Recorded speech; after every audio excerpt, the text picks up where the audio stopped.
സംസ്ഥാനത്തെ മികച്ച തഹസിൽദാരായി നേര്യമംഗലം സ്വദേശി കെ.എം. നാസറിനെയും മികച്ച വില്ലേജ് ഓഫീസറായി കോതമംഗലം സ്വദേശി എം.എസ്. ഫൗഷിയെയും തിരഞ്ഞെടുക്കപ്പെട്ടു. റവന്യൂ മന്ത്രിയാണ് അവാർഡ് പ്രഖ്യാപിച്ചത്. സംസ്ഥാന റവന്യൂ വകുപ്പിന്റെ അവാർഡുകളാണ് വകുപ്പ് മന്ത്രി കെ. രാജൻ പ്രഖ്യാപിച്ചത്. സംസ്ഥാനത്തെ മികച്ച 3 തഹസിൽദാർമാരിൽ ഒരാളായാണ് കെ.എം. നാസർ തിരഞ്ഞെടുക്കപ്പെട്ടത്. നല്ല തഹസിൽദാർമാരായി സംസ്ഥാനത്തെ 3 പേരെയാണ് തിരഞ്ഞെടുക്കപ്പെട്ടിട്ടുള്ളത്.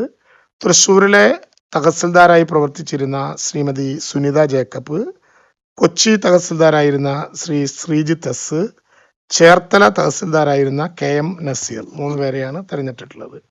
ഇപ്പോൾ ചേർത്തല താലൂക്കിൽ സേവനമനുഷ്ഠിക്കുന്ന നാസർ നേര്യമംഗലം സ്വദേശിയാണ്. റവന്യൂ വകുപ്പിലെ മികച്ച ഉദ്യോഗസ്ഥനെന്ന പേര് അദ്ദേഹത്തിന് വളരെ മുമ്പ് തന്നെയുണ്ട്. കോതമംഗലത്ത് തഹസിൽദാരായിരിക്കുമ്പോഴും അംഗീകാരങ്ങൾ തേടിയെത്തിയിട്ടുണ്ട്. സേവനമനുഷ്ഠിക്കുന്ന വില്ലേജ് താലൂക്ക് ഓഫീസുകളെ ജനസൗഹൃദമാക്കാൻ കെ.എം. നാസറിന് കഴിഞ്ഞിട്ടുമുണ്ട്. മികച്ച വില്ലേജ് ഓഫീസർക്കുള്ള അവാർഡ് നേടിയ എം.എസ്. ഫൗഷി കോതമംഗലം വില്ലേജ് ഓഫീസറാണ്. പല്ലാരിമംഗലം, കോട്ടപ്പടി എന്നിവിടങ്ങളിലും സേവനമനുഷ്ഠിച്ചിട്ടുണ്ട്. വിദ്യാഭ്യാസ വകുപ്പിലെ ഉദ്യോഗസ്ഥനായ തങ്കളം വട്ടക്കുടി വി.എം. റഹീമിന്റെ ഭാര്യയാണ് ഫൗഷി. GTV news, Kothamangalam.